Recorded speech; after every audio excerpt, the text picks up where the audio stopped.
Great, fantastic. Before I start, I want to ask you guys a favor. I'm going to do a little quiz. Just have that on. Who likes a little quiz? Yeah? Come on, we can try it out. Everyone up for a quiz? Yeah. All right. Let's get back those slides up, guys. So the first slide is, let's get that up. Oh, I got to press forward. There we go.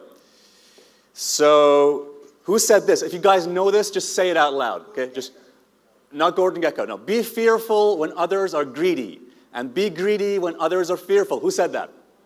Warren Buffett, well done. Who is Warren Buffett?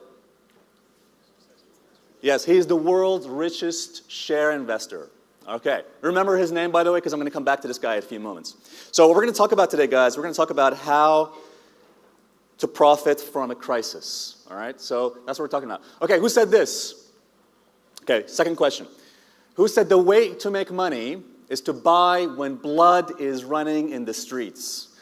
By the way, last time I came to Manchester, I asked this question about a few months ago. Someone said in the audience it was Dracula. It wasn't Dracula. Now, what do you guys think? I'll give you a clue. It's supposedly one of the guys, one of the families, the big families in the world who controls the world. It's not the Rothschilds. Who do you think it is? Not quite. It's Rockefeller. Oops. Sorry about that. I think the way this presentation is done is a little bit skews up the screen. Anyway, yes, the way to make money is Rockefeller. He's an American oil tycoon, supposedly one of the guys who built America. All right. And who said this? I go to bed every night dreaming of another recession. Governments don't rule the world. Goldman Sachs rules the world. Right. By the way, this was back in 2011. They invited me on a live television program on the BBC. It was about in the afternoon. So there's a lot of financial things happening at the time. Markets were going down. There was a talk of the Eurozone splitting up. And the lady over there, Martine Croxall, asked me on live television, so how am I going to fix it? And I said, I'm not looking to fix it. And I just said what came to me honestly. And I'm going to explain to you exactly why. One thing happened was, by the way, is that within 24 hours, I had every television network around the world, from Washington, from CNBC, Bloomberg, to Israel, to Australia, calling me and basically wanted to do an interview with me. Even Piers Morgan and David Frost were calling me up to do an interview. And I got a call from Forbes magazine the same day, because the video of this went viral. You can find it on YouTube. Anyway, and this reporter from Forbes magazine said, hey, listen, Alessio, we want to do a positive report on you. Don't worry, nothing negative. Positive news story on you. Give us some information. So the next day, the article was published. Everybody saw this. And here it is. Stock traders are psychopaths. I thought, man, she sounded so nice on the phone. So she says, today, Alessio Rastani, blah, blah, blah, admitted honestly, you know, all that kind of stuff. Anyway, I think what really shocked people most about this interview wasn't just what I said, but the fact that it was, they said it was an honest interview, and that's what I wanted to do. People said I did it for effect. Not true at all. I genuinely did not believe the video would go viral. Anybody would pay attention to it. So next day, a few other papers called me a psychopath, and even the BBC tried to protect. But the bottom line is, folks, it's a picture of me where I do majority of my research.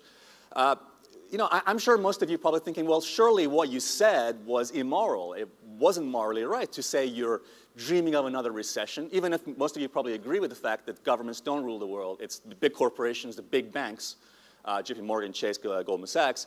But why did I say that I'm looking forward to the next recession? And by the way, I just want to make sure you guys understand, I did not mean what the papers said, which was that I was happy about people losing their jobs. Not true at all. I want to explain to you what I actually meant. And you might be thinking, well, is it even moral? Is it a moral thing to profit from a next crisis? I think of it like a hurricane, you know, coming towards you. Famous one in 1987 came to this country. There's plenty of hurricanes coming to America all the time. And, you know, what do you do if a hurricane is coming to your destination where you live? Well, the first thing, I'm sure you agree with me on this, is that you protect yourself, protect your family. All right? It's about being prepared. If a financial storm is going to come, and there will be another financial storm, by the way. I'm going to show you why I believe the next financial storm will be this year, 2014. I'll show you why. But the next financial storm that comes, most people, I'll say 90% of people, are unprepared. Would you agree with that? Yeah, in 2008, so many people lost money in stocks and property because simply they got stuck in a bubbles phase. They thought there would never be, they were in denial that there would ever be a crash. Anyway, so I want to share with you a big, major lie. This is a lie which I can tell you almost every person that you know believes in. You might believe in it too. I used to believe in it. And it's not your fault if you believe in it because, let me say this, this lie is perpetrated by the media.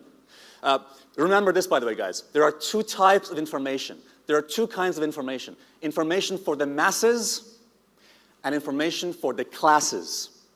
Okay? It's what you want to know is information for the classes, not what the media are saying to you. Because the majority of the stuff the media tells you is completely wrong and useless. Here's the lie. If the economy is doing better, so the stock market should do better too. By the way, if you ever hear any person, any economist saying those words on television, you know he doesn't have a clue what he's talking about. It's actually the opposite. You might think that's a bit strange. Why would that not be true? Okay, let's talk about that. Fact is, guys, there's no correlation between the economy and the stock market. None whatsoever. Let me show you. Warren Buffett, again, world's richest share investor. He doesn't even care about what the economy is doing when he buys stocks. He doesn't pay attention to things like unemployment reports, interest rates, housing, all that kind of stuff. Peter Lynch, most famous top money managers in the world. He says if you spend 13 minutes thinking about economic forecast, you've wasted 10 minutes. Let's take a look at the crash, the 2008 crash. Take a look at this. See the market going down. In the year 2009, you guys remember 2009? Yeah? What kind of news stories were you hearing on the radio? If you switched on the radio or television, what were you hearing all the time? Was it positive or negative news? Negative, right? Exactly. All you hear on the news and television was fear, recession, depression, negative GDP, unemployment, low earnings. Guess what? Everybody hated stocks in 2009. Everybody. Almost everyone who was afraid were dumping their stocks and shares. Blood was on the streets. But at that time, insiders, remember guys, are the people, not the masses, but the classes. Right, the classes, the insiders were buying. Take a look at this. At the peak of unemployment in 2009, stocks went up 60%. That's a bit strange. 60% up unemployment is at the peak. And in from 2011 to 2014, stocks went up 63%, even though we had a European crisis, Greece debt, and the USA lost a AAA rating. All right? So folks, remember, most people, here's why the news, by the way, here's why news media is completely pointless. Sorry about that. You guys can fix that? All right. Sorry. Here's why news and media is completely pointless, guys. Because what are they telling you? When things are good, okay, when things are good, all you hear is, oh, good news, right? When things are bad, all you hear is negative news. And again, when things are good, all you hear is good news. Well, how is that useful? How can you possibly make investment decisions with that? I'll try and use this. Can you guys hear me? Yep, all right. It's got a spare microphone here. Okay.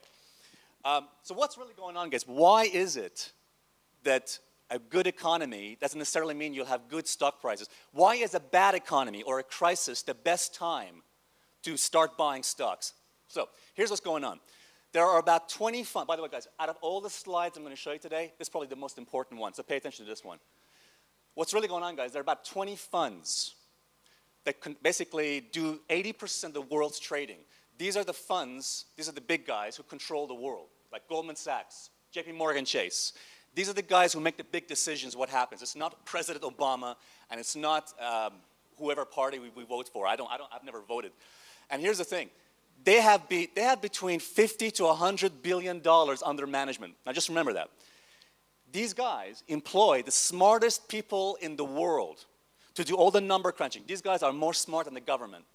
These guys know, based on their statistics and based on their number crunching, what will happen next. So if they think that the reports that they have, the data they got, Again, remember guys, these are insiders. If they believe that all the facts and the data show that markets will go up and it's a good time to buy, they will start buying. The question for you is, well, how do we know when these guys start buying? So I'm going to show you today, guys, I'm going to show you today an objective and a scientific way for you guys to find out when the insiders start buying. Would that be useful to you? Okay, fantastic. I'm going to show that to you. Pay attention to this part. And by the way, I want to make sure you guys understand this, that when we buy, we're not buying junk. We're buying quality stocks, not junk stocks. Most people, by the way, probably people you know, friends you know, they buy mostly junk, like penny stocks, which most of them are garbage as well. We want quality stocks. Look at this, here's an example. I don't know if you guys are car enthusiasts, I'm a big car fan. Let me ask you, if you had a choice between a Bentley Continental and a Kia Ceed, which one would you choose? Who goes to the Kia Ceed, just out of curiosity, all right? Bentley? Yeah. I know you're probably thinking, the most common objection I get at this point is, well, hang on a second, it's not even realistic. Bentley cost over 100 grand, over 100,000 pounds. True, but imagine this. Imagine if tomorrow Bentley Motors, which is used to be a British car, by the way, owned by Rolls-Royce. Imagine tomorrow they say to you, you know what, tomorrow we're going to have a 75% sale. Who'd be interested, just out of curiosity? Yeah, absolutely. Same with Mercedes, whatever car you like. Tomorrow they say we're going to 70% discount. Great, I'll buy a discount. But what is a quality business? A quality business is basically solid earnings growth, undervalued, they're cash rich, they've got low debts, and they've got growing sales. Companies like these. Now, whether you like them or you hate these companies, bottom line is all these companies like Apple, Microsoft, Intel, Coca-Cola, Caterpillar, all of these qualify for quality companies. They all have these kind of values, what I'm showing to you here, okay? And there's plenty more, by the way, plenty more stocks people have not heard about, which we buy as well. Now, so the next point is, when do we buy them, okay? We buy them when nobody else wants them, okay? Remember that. We buy these stocks when they're hated, when people are afraid, and when stocks are unpopular. Let me ask everybody here a question. So when do you think is the most important time when people would be hating stocks? Yes, a recession or a financial crisis, absolutely. And I do believe, based on all the facts we have, there will be another one this year after May 2014. Again, here's the thing I want you guys to understand. When that happens, there'll be blood in the streets. Remember what Rockefeller said? The way to make money is to, repeat after me, the way to make money is to buy when blood is running in the streets. Okay? All that means is when people are afraid. But here's a warning.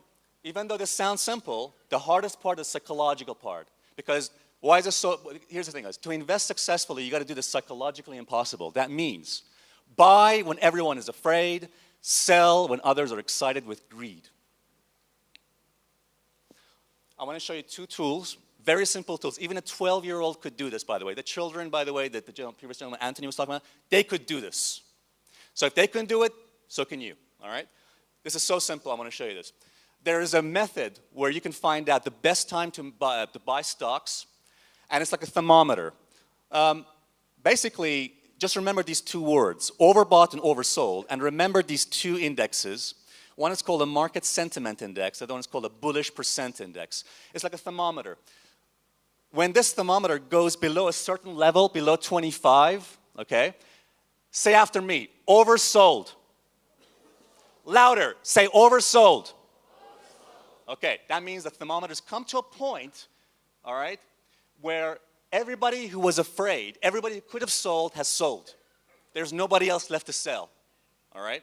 You guys have heard of a saturated market, when the market's saturated? Yeah? It's the opposite.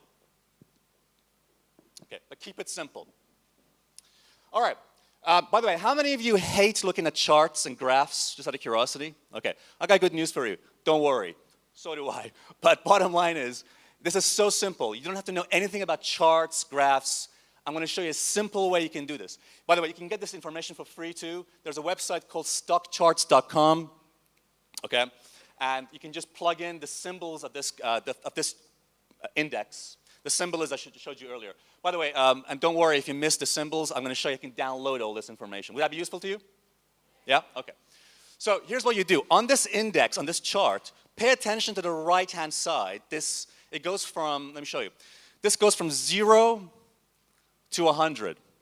What you want to pay attention to is when that chart, when that graph goes below 25%, or just 25 or below, okay? Are you all with me? Yeah? If you're with me, say aye.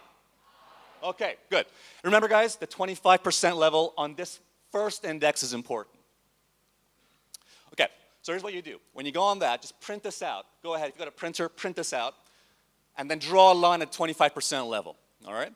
Whenever this index, guys, this measures market sentiment. It shows you how ordinary people, the public, view the markets. The more negative it goes, and when it goes below 25%, it's not overbought. What is it?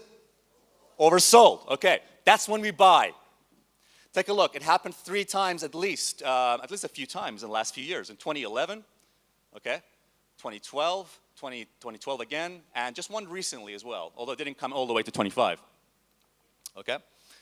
I'm not going to superimpose this on the stock market. Take a look at what happened every single time. Every single time this index comes below 25%, look what happened. The market bottomed, okay, and then what happened afterward? It rallied. Oops, it rallied. Every single one of those occasions which I've superimposed, they were buy opportunities. Do you see that? Yeah? And by the way, here's the interesting part. Every time people were afraid to buy. Why? Look at the first one. The first one happened in 2011 when I went on television and I said I'm looking to invest in this crisis. European Union crisis. The second one, Greece debt. Who remembers all these things, by the way? Just out of curiosity. Yeah. You guys remember the news some years ago? There was a fear that Greece was going to leave the euro. The fact is, every single time this index went below 25% and produced a buy signal. Insiders were buying when everybody else was doing what? They're selling. Or they're not interested. Most people stayed out. When do you think most people do get interested then? Yeah, when they hear what kind of news on television. Exactly. Last year, when finally the Bank of England and some other people came out and said, oh, the UK economy is back on track, that's when the mom and pop investors, the ordinary folks out there, that's when they, and I'm not just saying this because it's what I believe, it's true. The majority of the mutual fund money that's been going into hedge funds and mutual funds happened last year. Huge migration to stocks. But notice, by the way, guys, they missed out all the good opportunities. Let me show you. You're probably wondering, does it apply to the FTSE UK 100? Absolutely. Every single time that index goes below 25%, look at this. Oops. Look at that over there, right there. In 2011, 2012, right there, every single time, buy opportunities. Okay, here's a different one. This is just the last slide I'm going to show you before I finish. It's called the bullish percent index. Now, with the bullish percent index, what you want to do,